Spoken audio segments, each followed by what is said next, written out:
It looks like Red is going to win this one. What's up, guys? Yeah. Looks like White fell a little behind. Great effort. Man, that looks hard.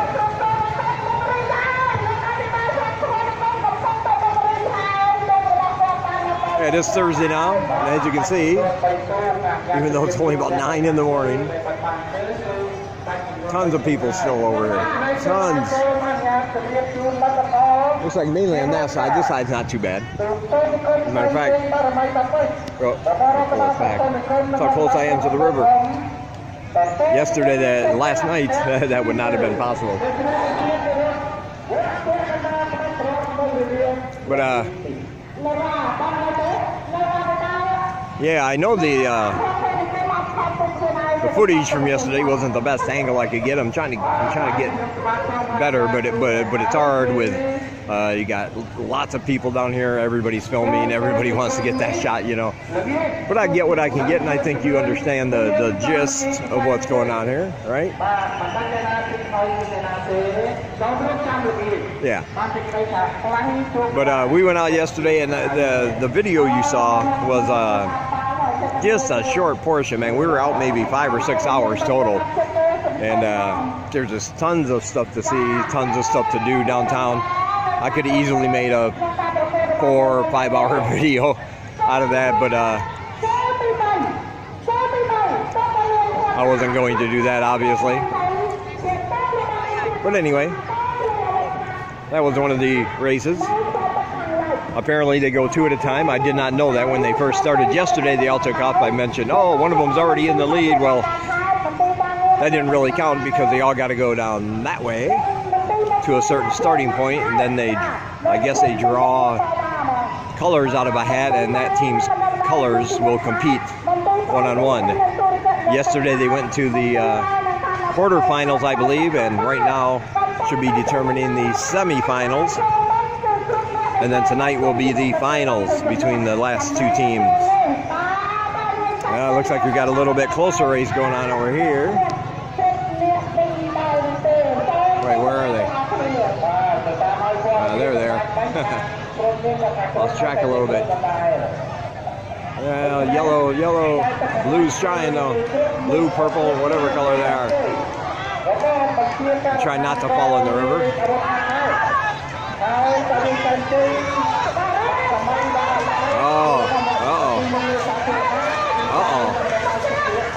Oh, this one could go either way, man. Blue is really pushing.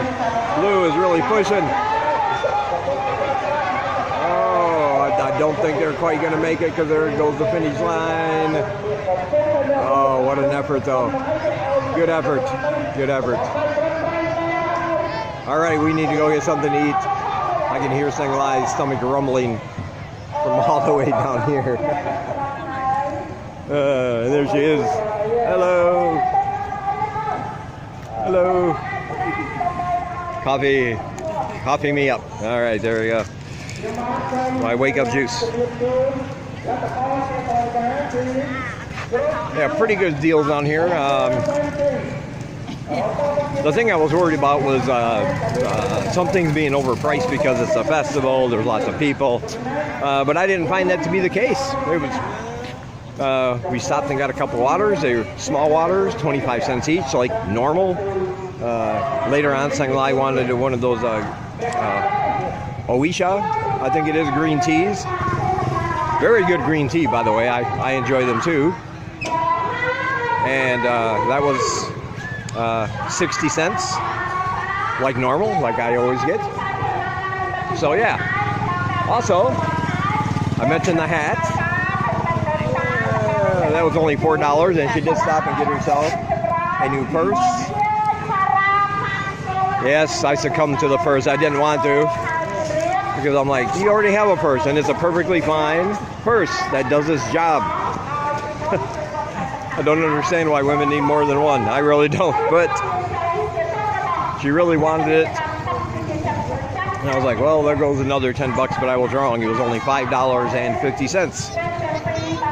So I was like, how could I say no to that? I mean, she really likes it. The First thing she did when she got it was we went and found a place and we had to find a place, trust me, to sit down on a little piece of concrete off the beaten path.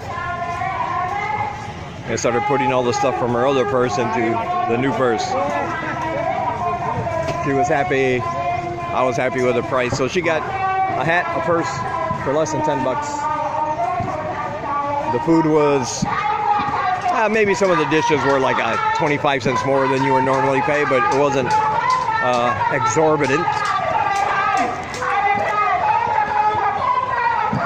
See if I can get one more in here for you before I end this clip.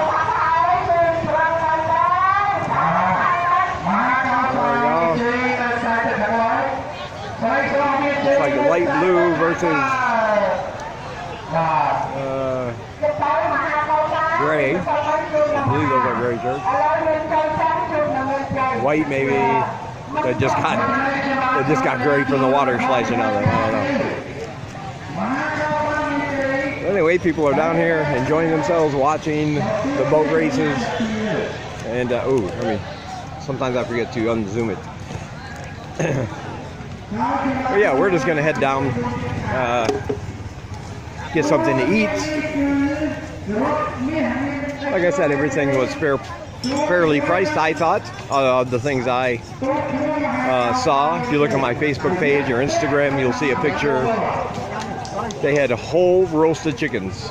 The chickens were, of course, cleaned out, cut in half, and then grilled whole on these double-sided skewers.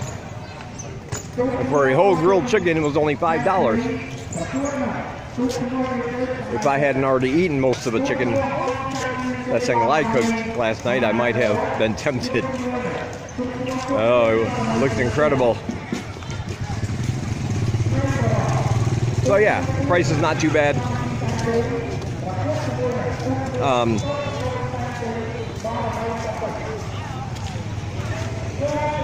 I guess the one thing, if I had to say one thing I didn't like, I guess you could say, it would be that because so many people, all the benches that were available and places to sit were, of course, all full all the time. There was not a place where you could go and sit down and rest a little bit unless you went in a roundabout way and found something that is not necessarily a seat or a bench to begin with.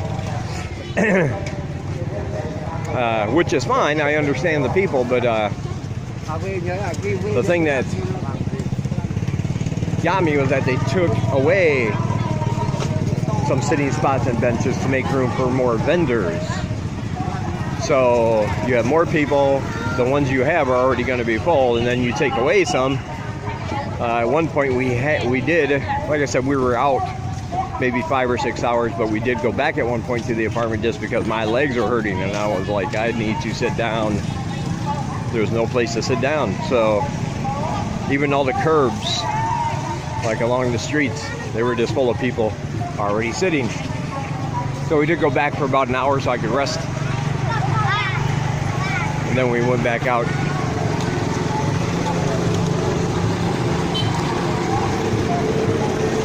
Yeah, this should be a pretty good day.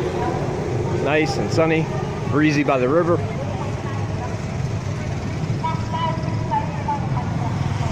I have a feeling this video is probably going to be a little long, like the last one. I apologize for that. But we'll see what happens later on today. I mean, you've seen most of it from yesterday. There's not a whole lot more, really. I mean, there's a lot more I could show you, but there's not a whole lot more that would be significantly different from what I showed you yesterday to you know, justify this, doing that. So this video might not be as long as the last one, but still, trust me when I say I had a good time last night, and I hope it continues today. Time to eat. I'll talk to you guys later. Alright guys, I'm just down here by a place called the Heritage Hub. I'm not sure what's going on here.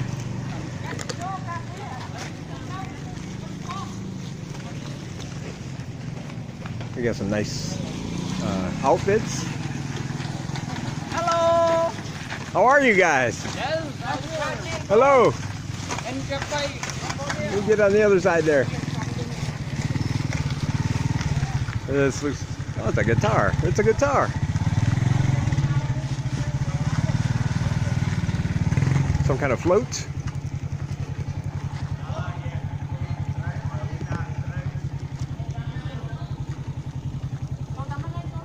Get on the other side here and show you.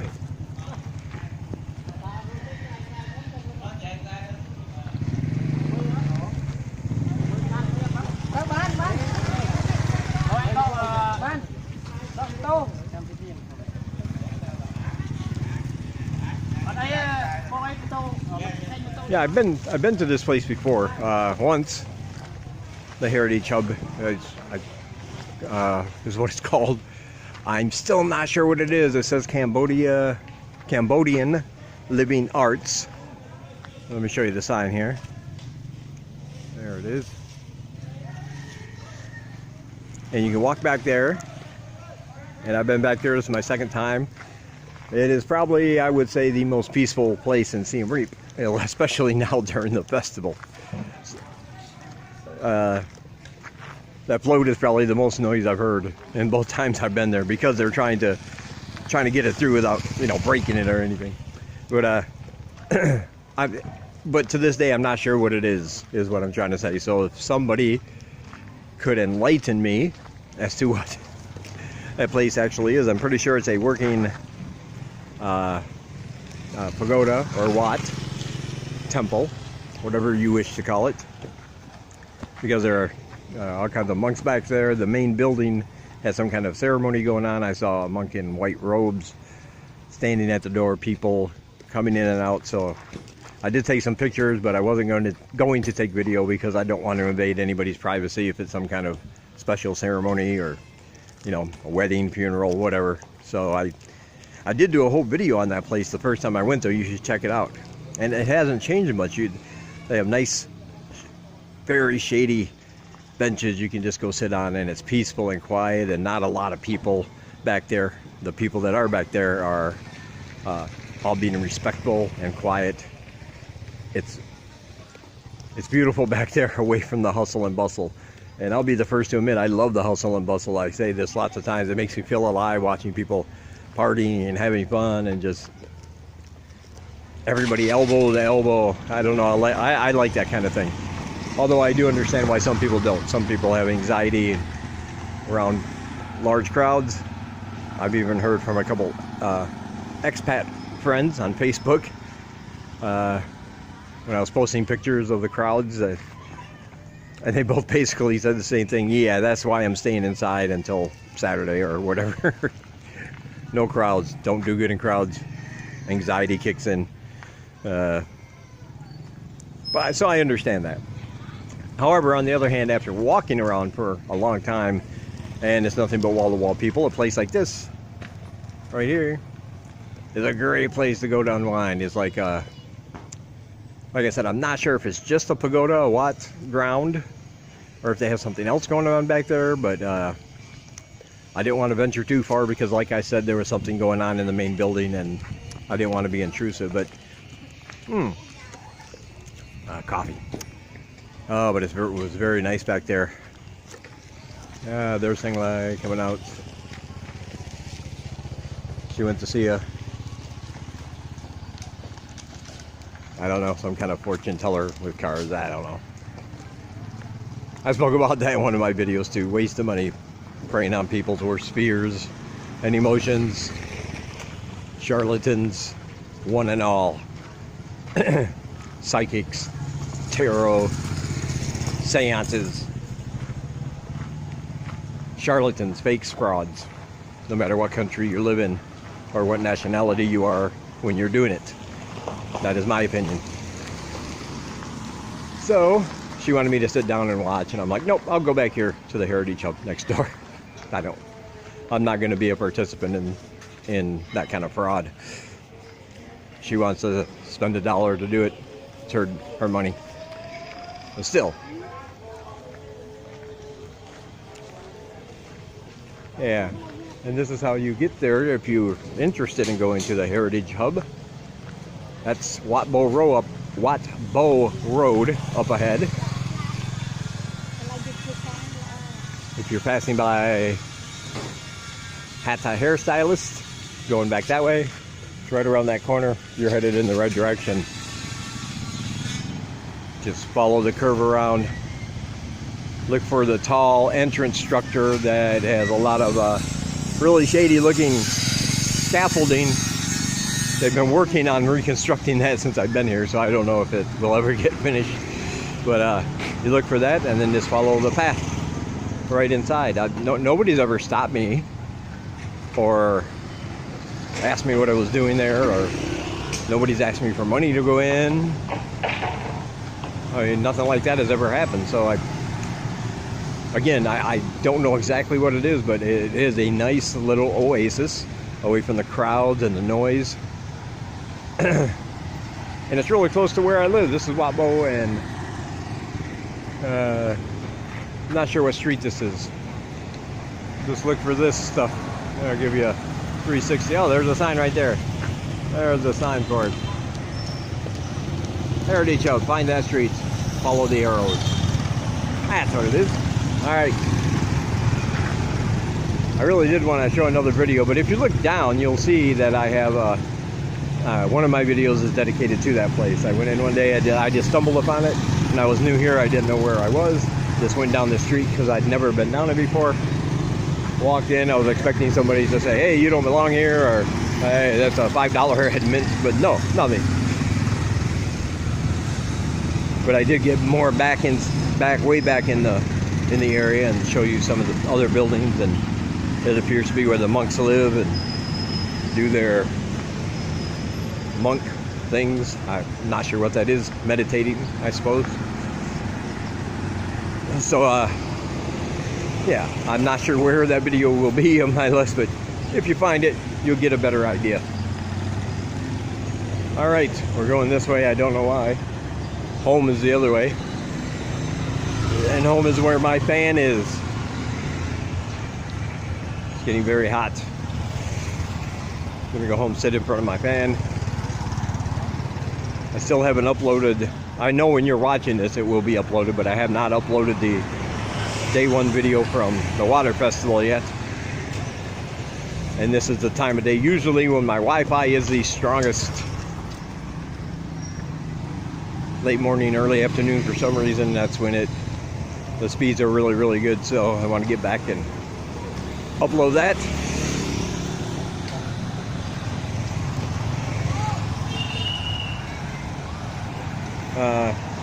Let me go into a couple questions. I might, you know what, tonight's festivities for the water festival, I might just put in a separate video because this one's going to go a little long otherwise.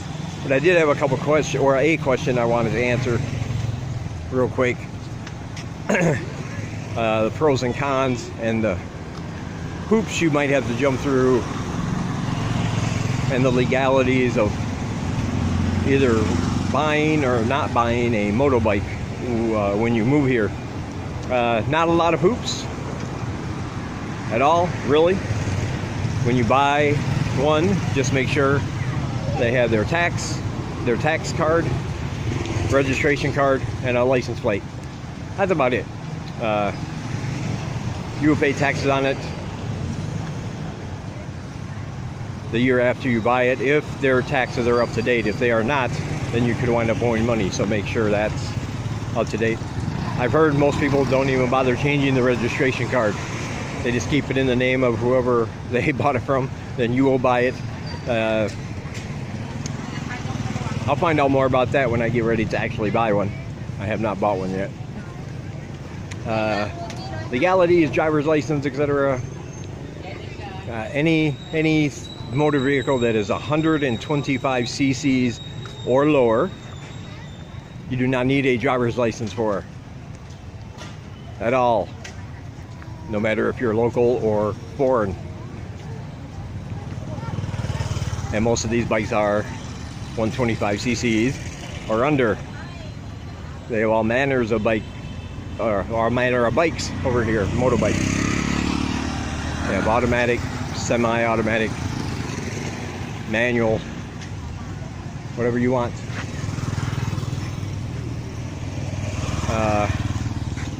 The pros of owning one are, you know, you get to go around.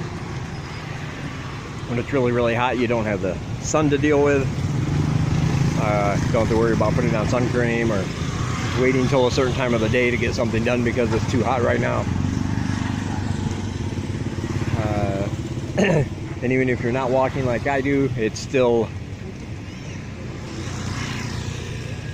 one of the pros would be tuk-tuks. You don't have to pay for tuk-tuk rides and figuring out if you're getting a fair price or not, and finding a driver you trust, and you know, takes a lot of guesswork out because you'll be the one driving. The cons,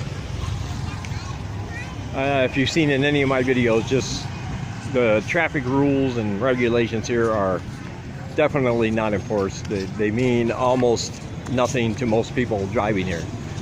So you're going to have to, even if you're an exemplary driver back where you come from, never been in an accident, always use your turn signal and follow the traffic laws and all that, you are going to have to kind of relearn, I guess, how to drive here. Because it's a whole different system here. The whole object of driving here seems to be just don't stop. Like this is a one-way street going that way. As you can see from people coming back this way. Well, that guy's a cop, so I guess he can. But you see that all the time. That's why I said in my other video, look both ways before crossing a street, especially a one-way street, because nobody obeys that particular rule. Most intersections, no matter how busy or how heavy the traffic, don't have any stop signs, stop lights, anything. Just go when you can. And when the whole purpose of your driving seems to be just not to stop for anything, you will see some very close calls. You will see accidents. You'll see a lot of people, 4 or 5 whole families on one motorbike made for 2 people at the most. You see people riding around a lot, no helmets, sometimes holding their little babies in their arms, driving with one hand with no helmets. You'll see people carrying things transporting things that should not be transported on a motorbike. I've seen all kinds of things here. So what I'm saying is the con would be that you're going to have to relearn kind of how to drive here. You're going to have to drive like them, because which is a very offensive, and I don't mean offensive like, oh, I'm offended. I mean, they drive offensively, like not defensively, is what I mean. And in the West, of course, we're taught, you know, slow down at the intersections, look both ways, wait for traffic to clear. Here, they just count on their fellow man to do the right thing and stop for them or swerve around them. My advice, if you do plan on getting a motorbike here, is to wait. Don't do that right away, because I noticed a pattern. Go to a very, very busy place like a market early in the morning. Go to the old market, or come down to a festival like this and walk around and see how many times you get bumped, how many times you bump into things, how many times you get a little frustrated because it's like, why is this person just right here in my way? What are they doing? People will just stop, look around, turn their heads, and then swing around without looking in the back and hit you with bags and all kinds of things. Do that. Keep track of your frustration level with all that. And if it's too high, you probably shouldn't be driving, because the same thing is going to happen, except onto wheels. Seriously, a market is a good way to determine if you're ready to drive. As for the reason I like walking around. I'm used to it now. I've seen some amazing things, just like that heritage of the first time I found it, just because I was walking. I saw a road I hadn't been down. Let's go explore. I like exploring. I like walking. But I am thinking about getting a motorbike just because walking back and forth to work every day, 20 minutes there, 20 minutes back, then 20 minutes there, then 20 minutes back, and not being able to go home for my second break, which is 2 hours, having to just sit there and wait simply because I'm too tired to walk there and back and then back home again, just for that amount of time. Yeah, it would just be better for work. I'd probably still walk in the mornings. That's my favorite walk of the day. And on weekends, like here, I'd probably still walk around. But I'm looking for one mainly for work, which is why I only want to spend like a couple $100. I don't need it. It's got to do three things. It's got to run, start, and go when I need it to. It's got to definitely, and maybe even more importantly, stop when I need it to and want it to. And it has to be, the tax card and the registration have to be in order. That's all I require. Looking for something cheap. It doesn't have to be 125 cc's. I'm perfectly fine with just a 50 cc scooter. It's just going to be during the week, a couple times a day, going back and forth to work, which will probably take about 7 minutes, 6-7 minutes on a scooter as opposed to 20-minute walk. So, like I said, there's lots of pros to it. The big con basically is that you could get injured or die if you don't know what you're doing when you're driving. So, and especially somebody like me who has I've never owned a moto before, I've never driven one. So I don't know what I'm looking for. Don't know if something's good or bad. So for me, it's an even bigger step because everything I've ever owned with a motor has had doors and walls and 4 wheels. You know what I mean? Cars, trucks, things like that. Never a moto. So for me, it's a bigger hurdle to get over because I've never owned one before. But if you've ever owned one, if you've ever owned a motorcycle or a motorbike or a scooter or anything, you'll probably be better off. Anyway, I hope that answers all the questions. Like I said, this video would be way longer if I included all the other stuff that we're going to see later down here at the water festival. But I'll talk to you guys in the next one.